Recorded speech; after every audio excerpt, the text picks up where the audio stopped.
Salut tout le monde, j'espère que vous allez bien. Aujourd'hui, je m'adresse à la personne qui va s'occuper du gardien durant la pratique et vous allez voir que ça peut paraître facile, mais ça demande quand même un petit peu de souplesse et de coordination, surtout pour l'entraîneur qui va s'occuper du gardien. S'il veut le démontrer, ça peut être quand même un petit peu compliqué, mais bref, je vais essayer de vous résumer ça le plus facilement possible, étape par étape.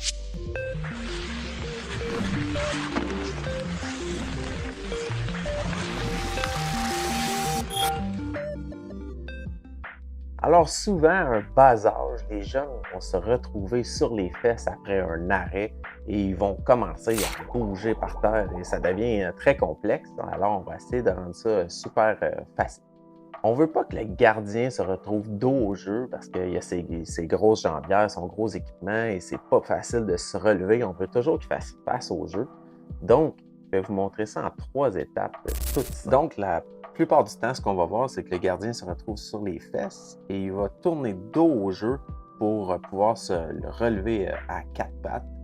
Et c'est vraiment pas favorable. Donc, le gardien fait dos au jeu et il ne peut plus faire un arrêt après ça, ça devient très compliqué. Ou souvent, ce qu'on va voir, c'est que le gardien fait face au jeu, mais il va se rouler sur le côté, amener ses jambières en arrière de lui et ensuite se relever, mais on n'est jamais en position de faire un arrêt de cette façon-là. Maintenant, ce qu'on veut voir, pour le pratiquer, on va faire commencer le gardien sur ses fesses, les mains à l'arrière.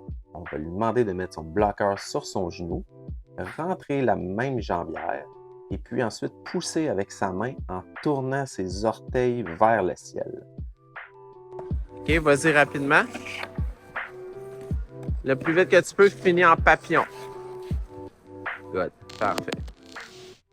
Alors, pour se pratiquer, ce que je dis souvent aux jeunes, c'est mettez-vous une bonne émission à la télé, faites-vous du popcorn et pratiquez-vous dans votre salon, dans votre confort, pas d'équipement pour bien assimiler le mouvement. Et ensuite, lorsque ça soit plus facile, vous pouvez le faire sur la glace durant vos pratiques.